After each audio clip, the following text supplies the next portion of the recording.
বাপ বাপ থাকবে, এটা ইতিহাস। এখানে জসিম সাহেব আছে, রাজ্জাক সাহেব আছেন, সৌদি সোহেলানা সাহেব আছেন। দেখেন, ব্যাপারটা হচ্ছে কি আসলে সহজ কথা, প্রবর্তন হয় অনেক কিছুই, সব কিছু আমরা জানি প্রবর্তন হয়।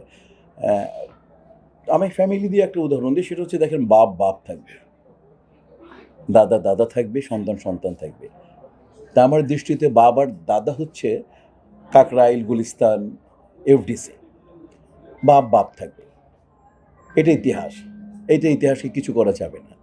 এখন আপনি অন্য যে জায়গার নাম বললেন, আমি ওই যে কোনো জায়গার আমি উল্লেখ না করি, সেই জায়গায় কি আপনি কোনো আমাকে যদি আপনি বলতে বলেন যে গুলিস্তানে আপনি ৩টা প্রোডাকশন হাউসের নাম বলেন, আমি ৩০টা বলতে পারবো। আপনি আমাকে যদি বলেন যে গুলিস্তান থেকে কাকরাইলে আপনি ৫টা প্রোডাকশন হাউসের নাম বলেন, আমি আশা করি ২৫টা বলতে পারবো।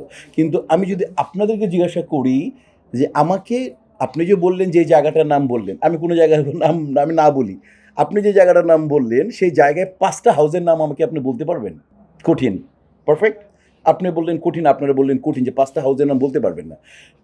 আর আমি দেখেন অকপটে বলে দিই, গাজী মাজহারুল আনোয়ার, শ্রদ্ধেয় গাজী মাজহারুল আনোয়ার সাহেবের প্রোডাকশন হাউস ছিল গুলিস্তান।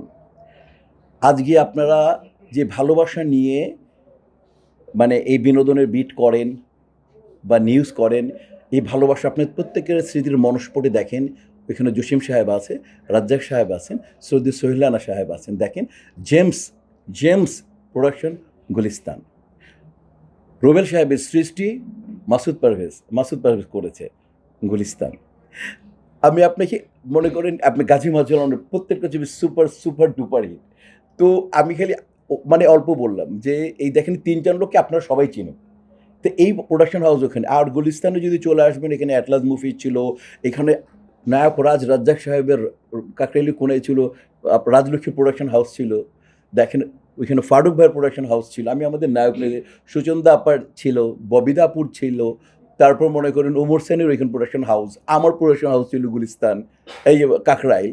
তাহলে বন্ধন কথাচিত্র ছিল, মনোরথ ছিল, তারপর প্রেস ক্লাবে ছিল অনেক বড় হাসান ইমাম সাহেব থেকে আরম্ভ করে শমশের ভাই, সনোয়ার মুর্শিদ, এই যে মিন্টু, এই ওনাদের ছিল। আবার প্রেস ক্লাবের যে অপোজিটে ওই জায়গাটাও ছিল। তো এতগুলো হাউস ছিল আগে, বাট এখন তো যে জায়গাটা আপনি বললেন আমি বলতে পারবো নিকেতনে, আপনি আমাকে ৩টা হাউস যেখানে যারা ছবি করে রেগুলার বলতে পারবেন? ওই যে বললাম না, বাপ বাপ থাকবে, দাদা দাদা থাকবে, সন্তানকে অস্বীকার করা যাবে না। সন্তান বাপ দাদার কতটুকু পারফরমেন্স নিয়ে চলতে পারে সেটাও দেখতে হবে। এফডিসি তীর্থভূমি থাকবে চলচ্চিত্রের, কোনো বিকল্প হবে না, হওয়ার কোনো চান্স নেই। কারণ মনে রাখবেন, তাজমহল যখন একবার সৃষ্টি হয়, তেমনি এফডিসি একবারই সৃষ্টি। এফডিসিতে কন্টেন্ট 40 বছর 45 বছর এফডিসি যারা ডিরেকশন দিচ্ছে তারা চালিয়ে নিয়েছে। এখন আপনি যে জায়গার বললেন, তাদের কোনো প্রতিনিধিকে বলেন যে হল পাসটা বাড়াতে। কিন্তু এফডিসিতে যারা ছবি বানাতেন, যে মেধা নিয়ে বানাতেন, যে চিন্তা চেতনা নিয়ে বানাতেন, তারা যে টার্গেট অডিয়েন্স করতেন, হল 1200, 1300, 1400, 1500 ছিল এফডিসি ডাইরেক্টর প্রডিউসাররা যখন ছিল। এখন আমাকে দেখান এমন কোনো প্রোডাকশন হাউস, এমন কোনো নির্মাতা যে 5টা হল বেশি বাড়িয়ে দিয়েছে।